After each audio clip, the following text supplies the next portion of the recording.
एक समय की बात है। एक छोटे से गांव में एक बहुत ही सुंदर बगीचा था।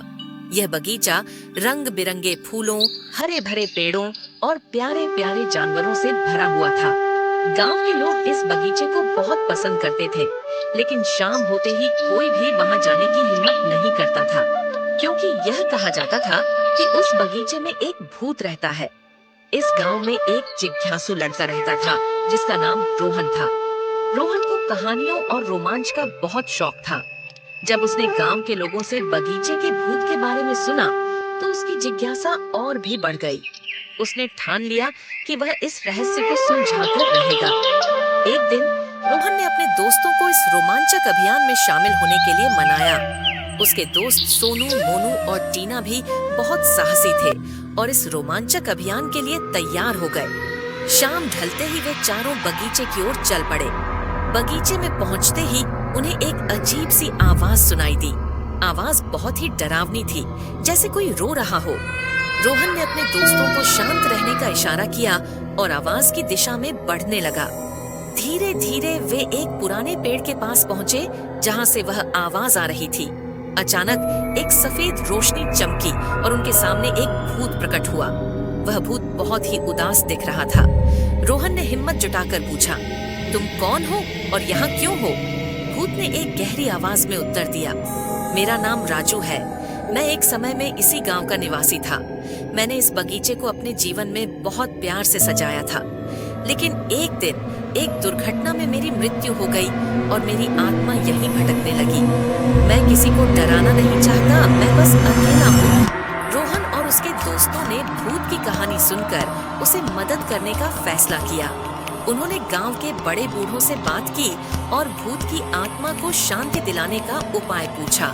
एक बुजुर्ग ने उन्हें एक पुराने मंदिर में ले जाकर कुछ अनुष्ठान करने की सलाह दी। अगली रात रोहन और उसके दोस्त मंदिर गए और वहां अनुष्ठान किया।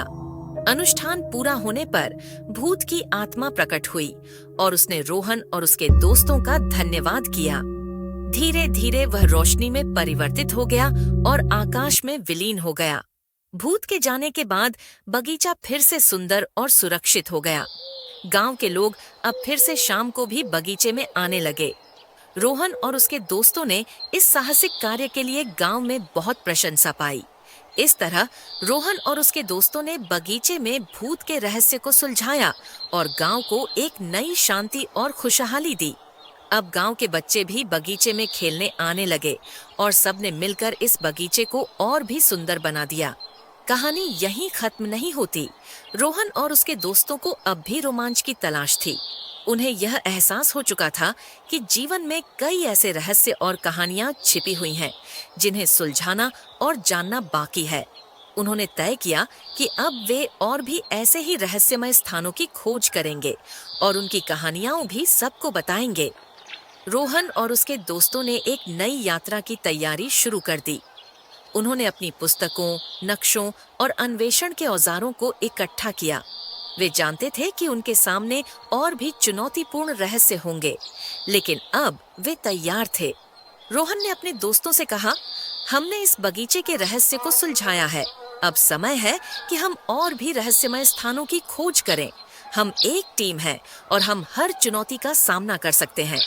सभी दोस्तों ने मिलकर संकल्प लिया कि वे हमेशा एक दूसरे के साथ रहेंगे और हर रहस्य को सुलझाकर रहेंगे। अगली सुबह रोहन, सोनू, मोनू और टीना एक नए रोमांच की तलाश में निकल पड़े। उनके पास केवल उनका साहस, उनकी दोस्ती और उनका दृढ़ संकल्प था। वे जानते थे कि उनकी यात्रा कठिन होगी, लेकिन उन्हें विश्वास था कि वे हर मुश्किल का सामना कर सकते हैं। इस तरह रोहन और उसके दोस्तों की कहानी एक नई शुरुआत के साथ समाप्त होती है। वे बगीचे में भूत